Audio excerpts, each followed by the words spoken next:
بسم اللہ الرحمن الرحیم۔ السلام علیکم ورحمۃ اللہ وبرکاتہ۔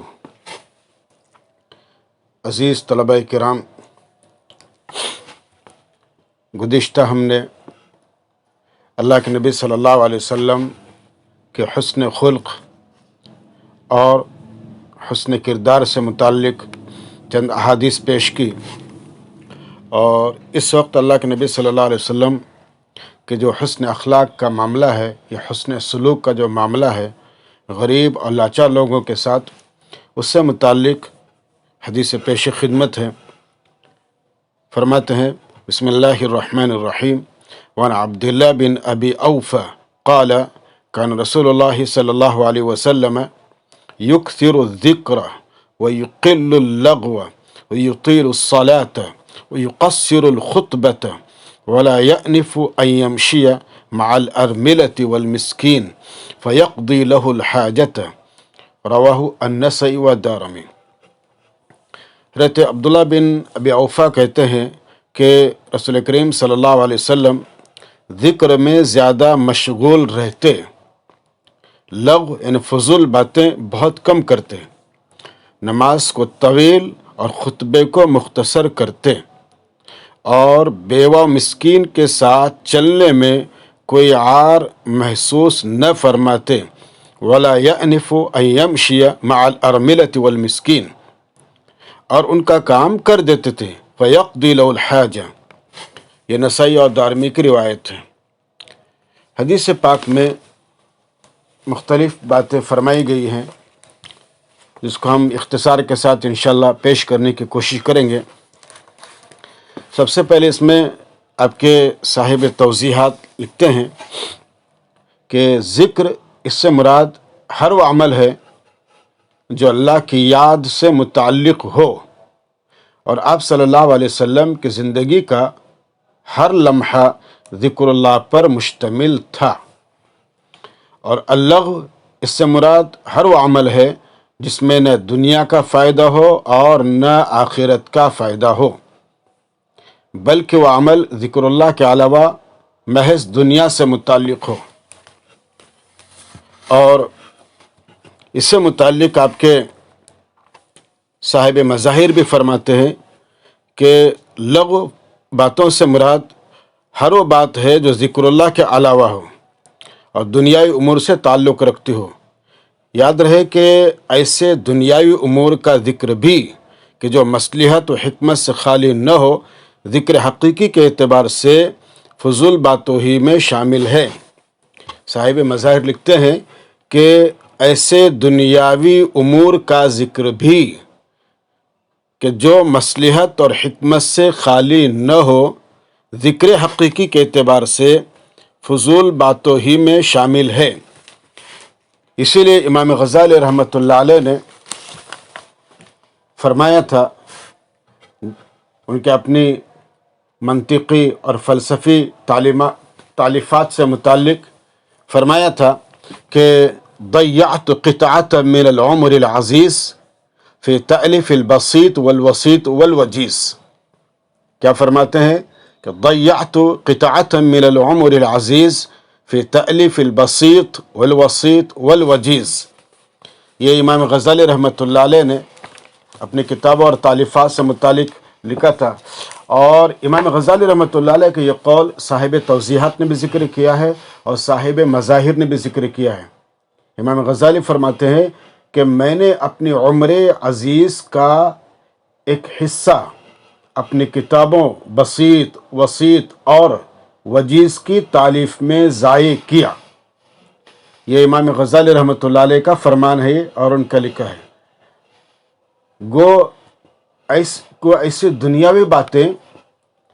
جو حکمت و مصلحت سے خالی نہ ہو، حقیقی معنی میں لغو اور فضول باتوں کے حکم میں نہیں ہوتی، لیکن ان کی ظاہری صورت اور مبنی کے اعتبار سے اور ان کی حقیقت سے قطع نظر کر کے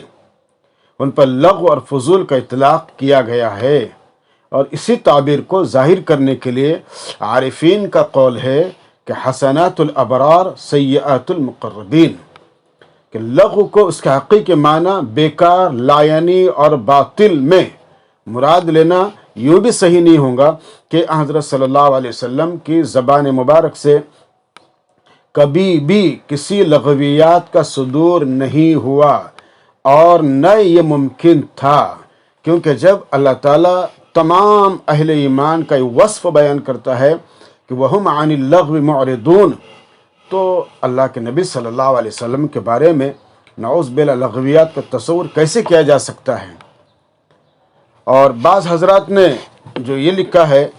کہ یہاں قلیل کم کا لفظ عدم کے معنی میں استعمال ہوا ہے، تو اس کا مطلب یہ ہے کہ ہاں صلی اللہ علیہ وسلم کبھی بھی کوئی لغو بات زبان سے نہیں نکالتے تھے، اور اس کے دلیل میں وہ حضرات کہتے ہیں کہ قلیل کا لفظ کبھی مطلق نفی اور اظہار عدم کے معنی میں بھی استعمال ہوتا ہے، جیسے قرآن کریم میں فرمایا قلیلا ما یؤمنون۔ تو یہ قول اگرچہ لفظ لغو کے بارے میں بہت سی بحثوں کو ختم کر دیتا ہے، مگر حقیقت یہ ہے کہ حدیث کے سیاق میں یہ قول زیادہ موضوع اور مناسب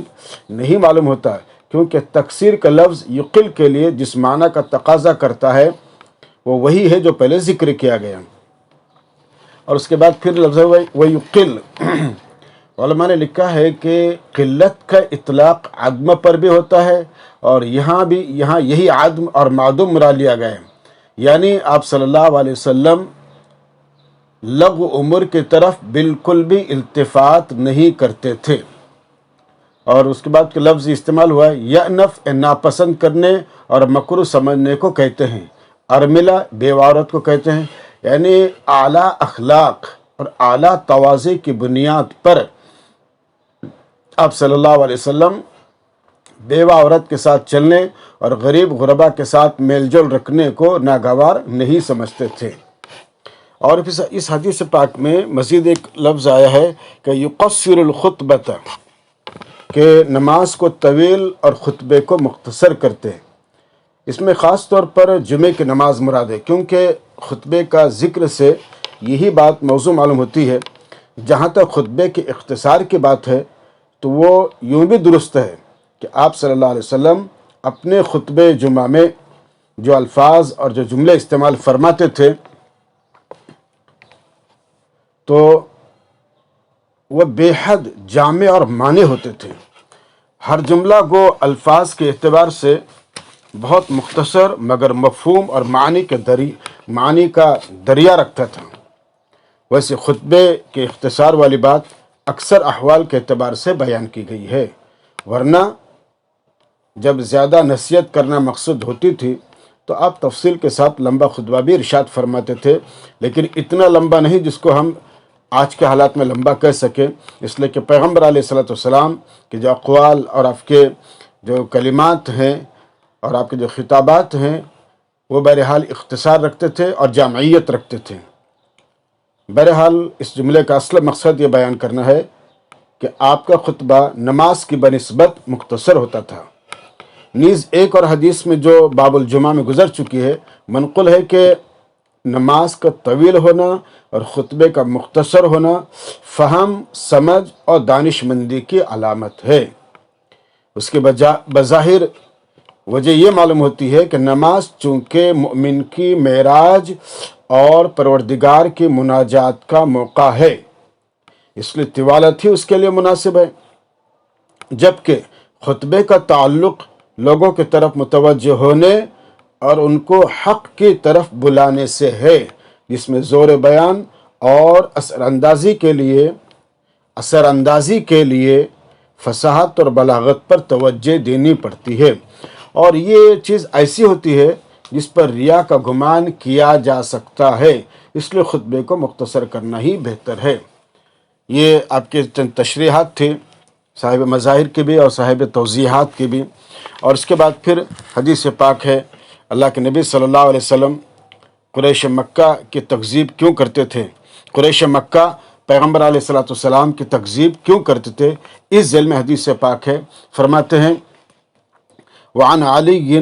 ان ابا جہل قال للنبی صلی اللہ علیہ وسلم إنا لا نكذبك ولكن نكذب بما جئت به فأنزل الله تعالى فيهم فإنهم لا يكذبونك ولكن الظالمين بآيات الله يجحدون۔ کہ حضرت علی رضی اللہ تعالیٰ عنہ سے روایت ہے، فرماتے ہیں کہ جب ابو جہل نے نبی کریم صلی اللہ علیہ وسلم سے یہ کہا کہ اے محمد، ہم یعنی قریش مکہ تمہیں نہیں جھٹلاتے، کیونکہ تمہارے صدق گوئی ہم پر خوب عیار واضح ہیں، اور ہم نے تمہیں کبھی جھوٹ بولتے نہیں دیکھا، اسی لیے تم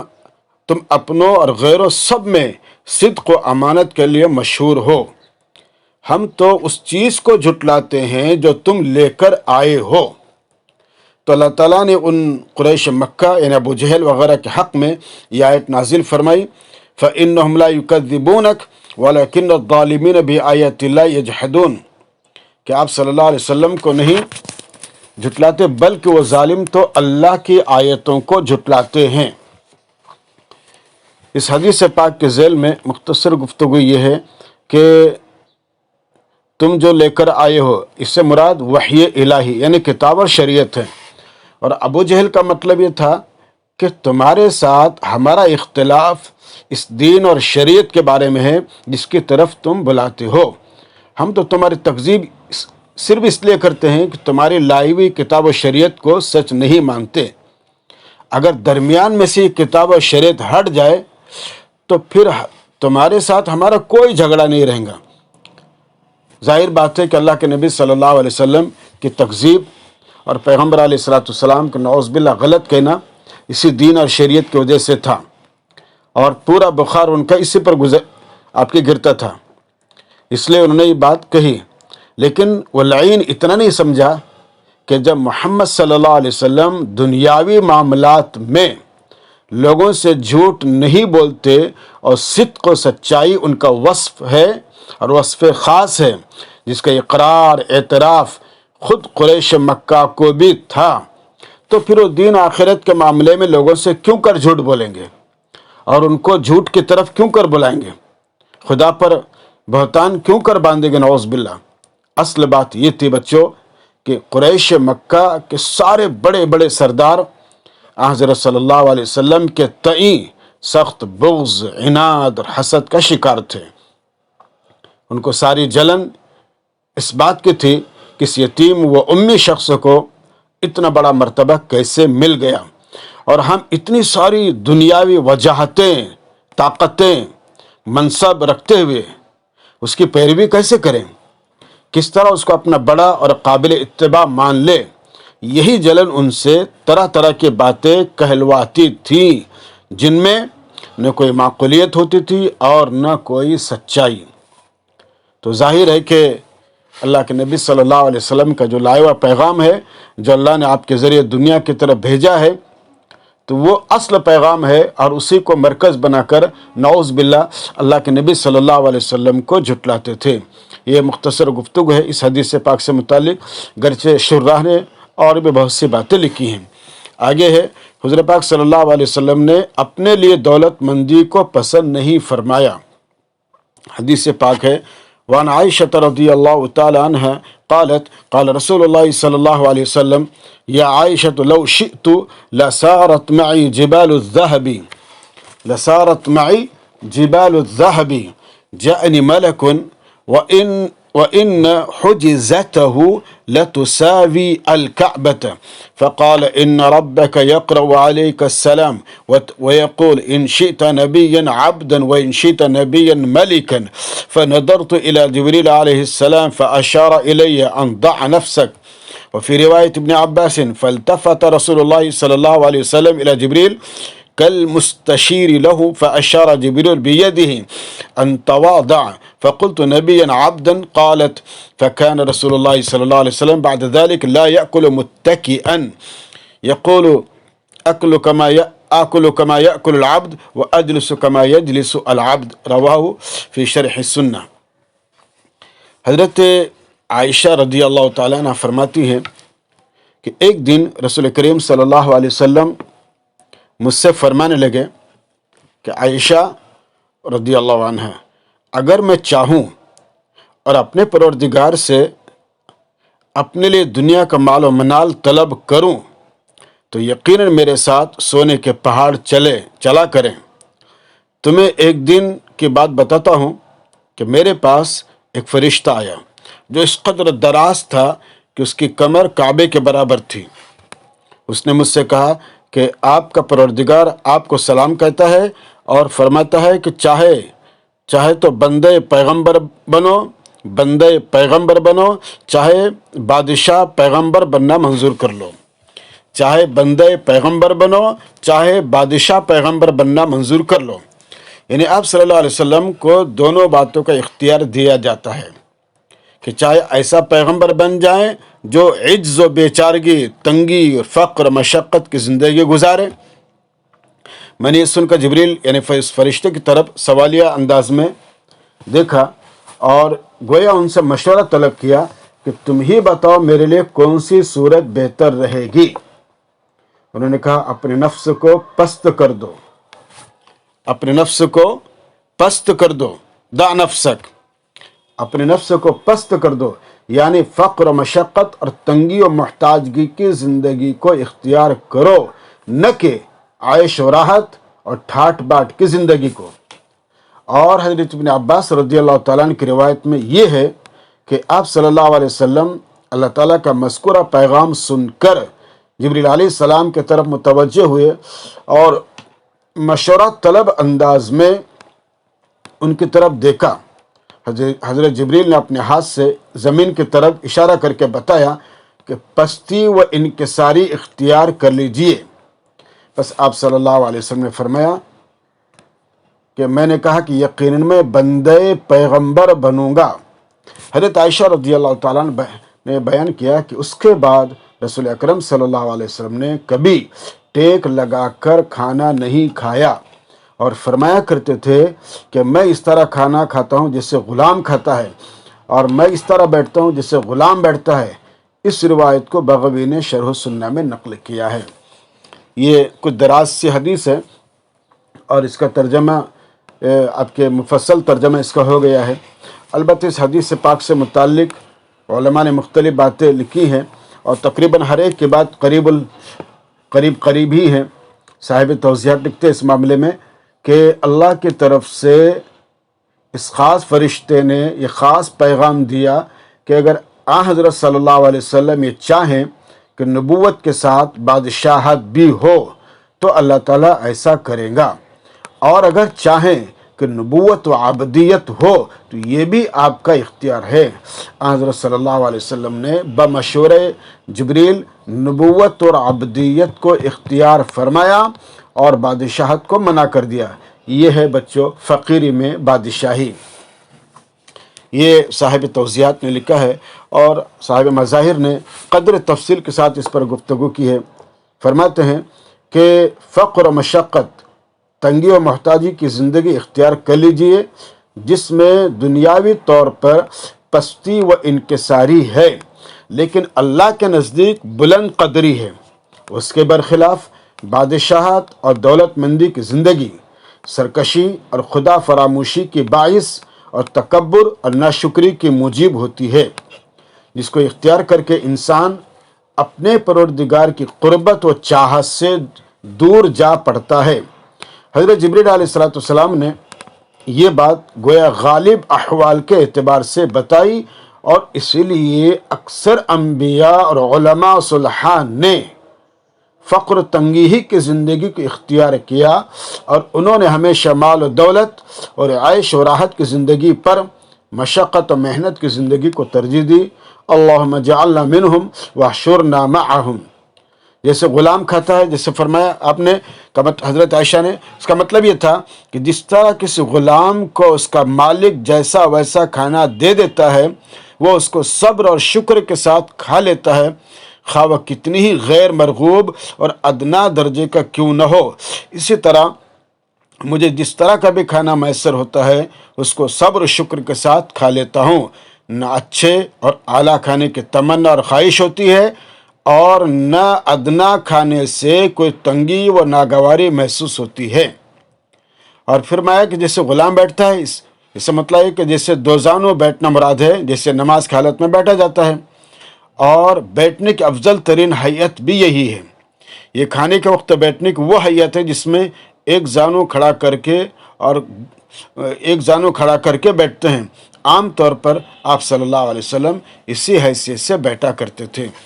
یہ 2-3 حدیث تھے اس باب کی، اور اس کے بعد انشاءاللہ باب المبعث و بدء الوحی کا آغاز ہوگا، جس کو ہم انشاءاللہ آپ کے دوسری مجلس میں اس کو ہم پیش کرنے کی کوشش کریں گے. اللہ تعالی عمل کی توفیق عطا فرمائے. والسلام علیکم ورحمۃ اللہ وبرکاتہ. السلام عليكم. لا تنسوا الإعجاب بالفيديو والاشتراك في القناة تشجيعا لنا لنستمر بنشر المزيد إن شاء الله.